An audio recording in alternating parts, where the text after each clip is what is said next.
Wall Street's boldest short seller just picked a fight with America's most misunderstood CEO.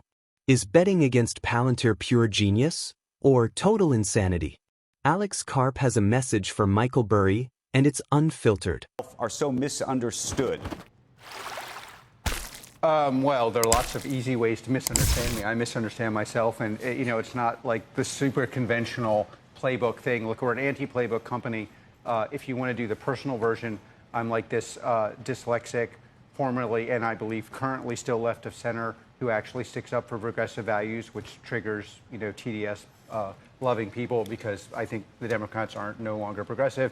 And then the company is built in a truly sui generis, unique way, which would only be possible in America, and actually explodes every assumption of how an expert would build a software business. The more you actually know about building software, the more odd, unique, and inexplicable our rise in success, and I would say domination on the enterprise software battlefield looks and is.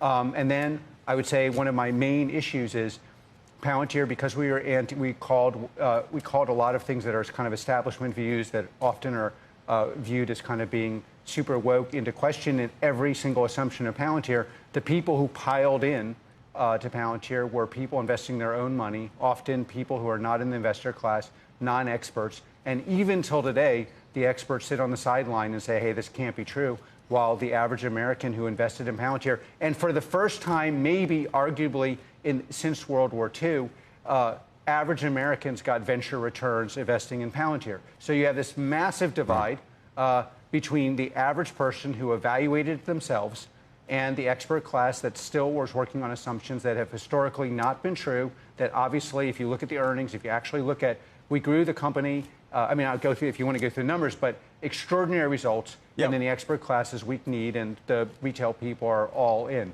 So, but in fairness... But that's what I wanted to ask you about. Yeah. In terms of because there is a misunderstanding. Clearly, you look at the analysts. Most analysts, think that this stock is overpriced. You have people like Michael Burry out there shorting it. Everybody who's shorted this stock thus far has been on the losing end of it. And I'm trying to understand, just from, if you look at sort of the growth trajectory, the sales, how much of the sales, frankly, I think actually even there was a huge part coming from even existing customers, and just what the scale of this thing ultimately looks like in your mind. Okay, there are two parts. Of course, when I hear short sellers attacking what I believe is clearly the most important software company in America, and therefore in the world in terms of our impact, simply to make money, and trying to call the AI revolution into question, where we have this anomalous numbers, 114, rule of 40, et cetera. It just is super triggering, because these people, they could pick on any company in the world. They have to pick on the one that actually helps people, that actually has made money for the average person, that is actually supporting our warfighters. Why do they have to go after us? And I'll tell you what, it's crazy motivating, because I'll tell you why the short sellers are constantly getting screwed by Palantir. Because every time they short us, we just are like tripling down on getting the better numbers, and part, honestly, to make them poorer. But okay, so the question of the actual power of the business and what is it worth. I mean, at the end of the day, one of the things that is actually in the book, the biography, and that I actually think you always have to ask is the person persuasive or are they right? And across all sorts of movements, political, I mean, you see this on the regressive part of the Democratic Party. We're about to probably have a complete disaster. I was born in New York. But if you actually said, do these things actually work? Everyone's like, of course I'm not going to vote for that. But instead they ask, does it work in theory? The theoreticians, you have to ask, how often have you been right? And Palantir is about pragmatic decisions that create unfair advantages for America and its allies.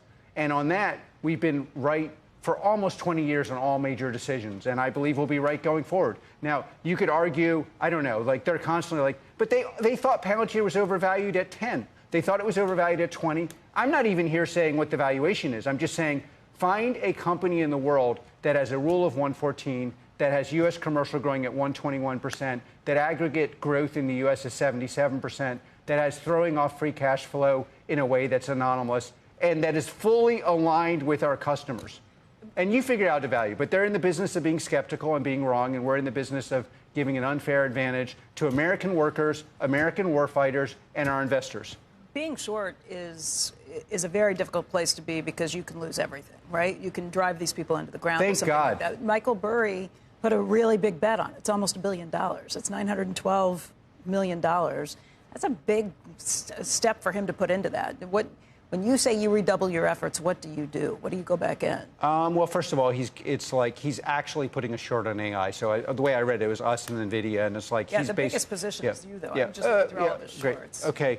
So, and then, by the way, with the shorts, it's very complex. It's not even clear that, honestly, I think what is going on here is market manipulation. We delivered the best results anyone's ever seen. It's not even clear he's not doing this to get out of his position. I mean, these people, they claim to be ethical, but, like, they're actually shorting one of the great businesses of the world. And I'm not against shorting as a matter of theory, but I'm just saying pick something that is not doing a noble task. And, it's us against them, and that's a good position for us.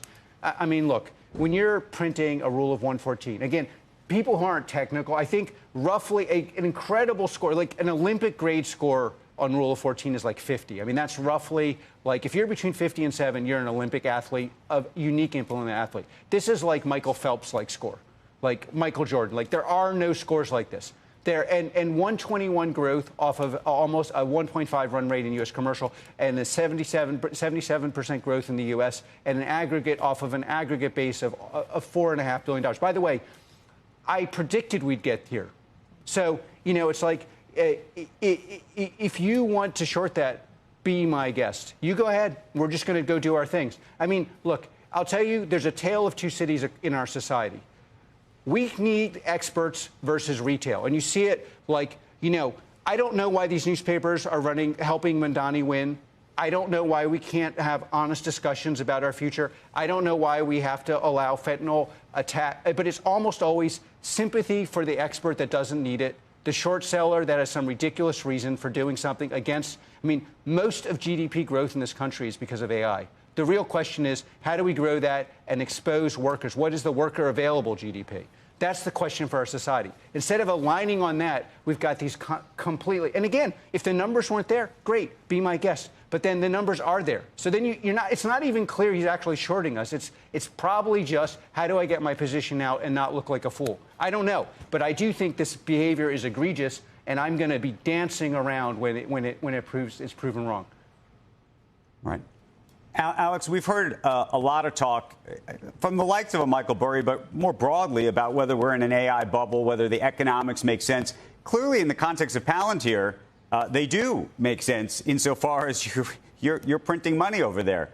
Not everybody in the AI space is printing money in the same way, and they're spending an enormous amount on chips, data centers, and the like. How do you see the broader space right now in terms of just how things are developing? There are two subtle issues in AI. What is the addressable market, and what is the addressable market for things that work? Meaning you make more money and the quality of the money is higher, so top line and bottom line grow. Palantir, we're in the business of a part of the addressable market where it works and it can be quantifiable, either commercially or on the battlefield. So clearly, and over time, you're going to have Pareto optimality, meaning that every part of the stack is going to have to create more value than they charge. That's just obvious. And if that doesn't happen, it will be a bubble. And, I'm sorry, short sellers can't tell the difference between products that work and products that don't. But these numbers should show you that there's a part of the market that, to quote you, is printing cash. And it looks like that part of the market is the part we own. There's a separate question, by the way, which I think is equally relevant. What part of the GDP growth is available for workers? What we call worker available GDP. And that's like one of the unique things about Palantir is whether it's on the battlefield, like the people writing the scripts for these very complicated operations, or building batteries or doing things on the factory floor are being enhanced by our product. And those two questions are going to define arguably the future of what happens in this country.